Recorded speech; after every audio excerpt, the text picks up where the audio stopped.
What's going on, guys? Vulkan here. Welcome back to the channel. So lately I've been kind of going through indie games and trying to find like good indie games, and honestly it's really like kind of sifting for gold when you're looking for these things, because let me tell you, there's a lot of fool's gold out there, a lot of duds, but every now and then you get one that's kind of like, okay, I could maybe pawn this, this might be worth a little something. And that's kind of what brought me to Apocalypse Party today. So Apocalypse Party is a single player / co-op roguelite game. And this game, I feel, deserved to have a little bit of coverage because it's a simple game, but it's a fun, simple game. Because, there's games out there, they layer all these systems on top of each other, and it doesn't work as well. It feels clunky, bloated. This one, they stripped away everything and they said, you know what, just do the thing and try to have as much fun as possible, and we'll just build on what we got. So let's talk about why this game deserves even just a look. Okay, so number one, let's start off. Apocalypse Party has like the loosest story I have ever seen in a game. You're going to be slaughtering thousands of different creatures, right?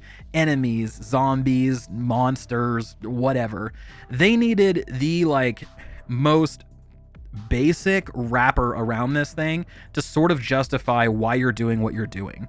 And let me tell you, they hit the nail on the head. So you're this cop and you come home and you're like, where's my wife and my kid?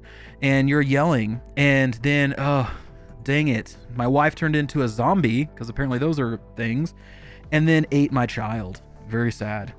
And so then, he goes into the city and gets blown up by a bomb, because what do you have to live for? I mean, that's brutal. So then he dies and he wakes up in like this medieval area, like town, that has zombies. And this capybara is talking to you and is like, hey, you need to follow these instructions, listen to me, and you'll survive.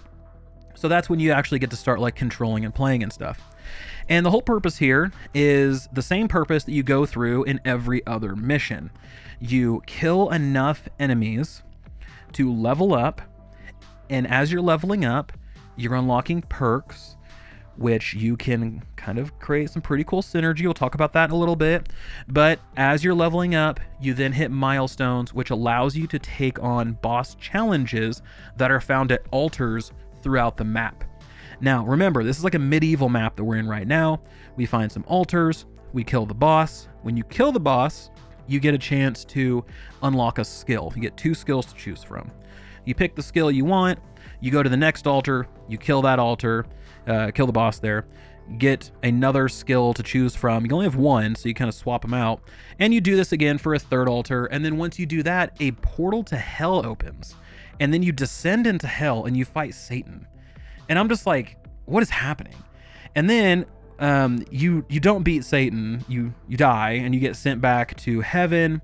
And ultimately this is where like the bookend sort of the story comes into play. You meet the capybara who's been like leading you along, and he's basically that animal that has wings, and he's like, look, if you help us kill the demons, then we'll bring your daughter back from the dead, which obviously to the main character seems like a no-brainer, so he says yes. And that's the story. So then after that, you go through various missions doing the same thing over and over again, where you clear out 3 altars, you kill 3 bosses, you level up your character, you do all of those things. Because again, remember, it's a roguelite. So you're going to be starting with nothing, ending with something, and then the run ends, and then you unlock something, and then you move on. So the gameplay loop itself, like I mentioned at the beginning, is very simple. There really isn't a ton to it, but I feel like that's what makes it like super attractive, especially in today's era, that you don't have all of these things that you have to like learn, right? There's not like a learning ramp that then leads up to being able to enjoy the game. Instead, it's, dude, you have like hordes of enemies, you just kill them, and then you get experience, and then you level up, and then you're good to go. So that's just how it works. Now let's talk about what you're doing in these maps. So you start the map, and remember, you start with nothing, right? You have just like a basic weapon, you have no skill, you have no perks. And the first thing you need to do is, there are all these chests that are scattered throughout the level, and there are plenty, don't worry.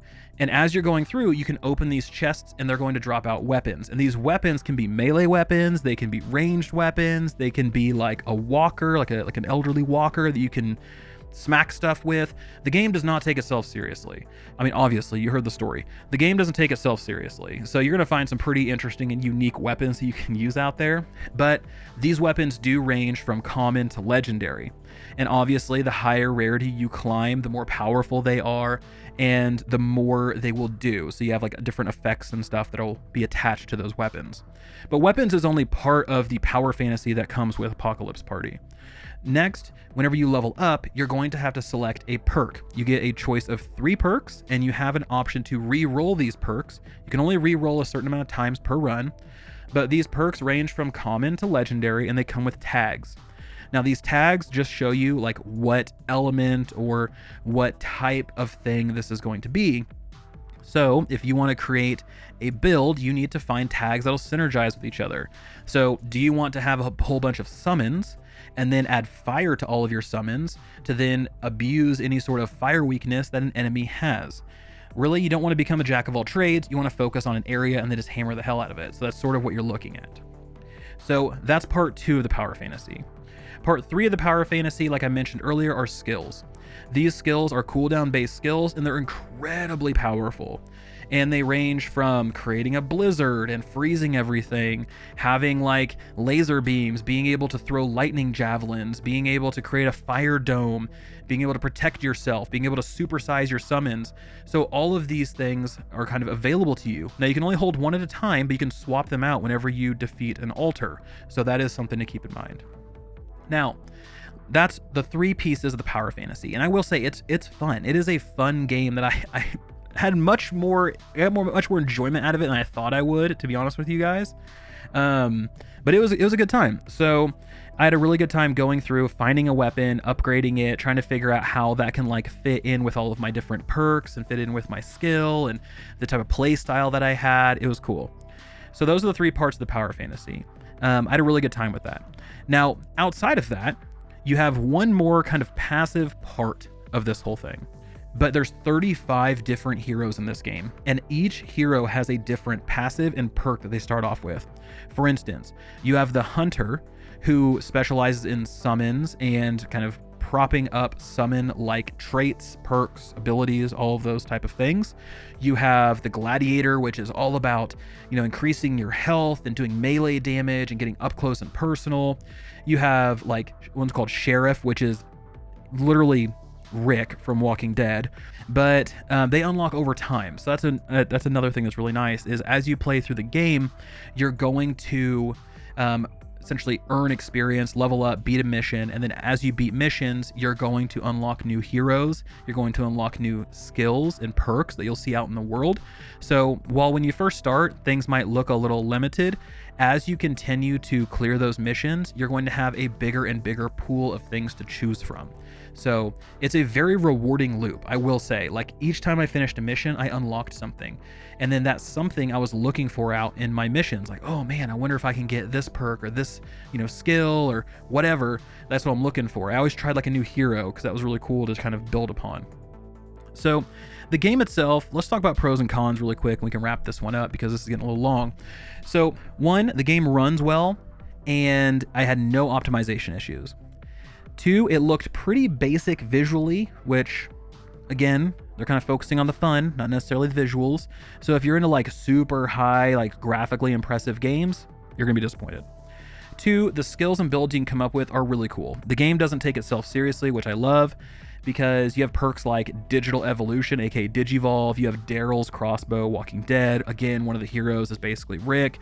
You have all sorts of really cool stuff that you'll see out in the game. But with all of that, everything I talked about, the game can get repetitive very quickly for people. Unlocking new heroes, unlocking new skills, weapons, all of that stuff, that's a very nice bonus. But if you're someone who doesn't like the gameplay loop during the first run, you are not going to like it during the 100th run. It's going to be the exact same. If you love it, you're going to be living large. If you despise it, you're going to be in hell, basically. So just keep that in mind. But the game has been fun for me. It's $10, so I went out, I bought a copy just because if I get a key for free and I like the game a lot, I always buy a copy, help support the devs. But this was one that I enjoyed, and I fired it up every now and then. It's been fun so far. But anyway, if you guys are interested in checking out Apocalypse Party, check the link in the description below. I'm curious to see if you guys have played it. If so, let me know. Otherwise, thank you guys so much for stopping by, and I will talk to you guys next time.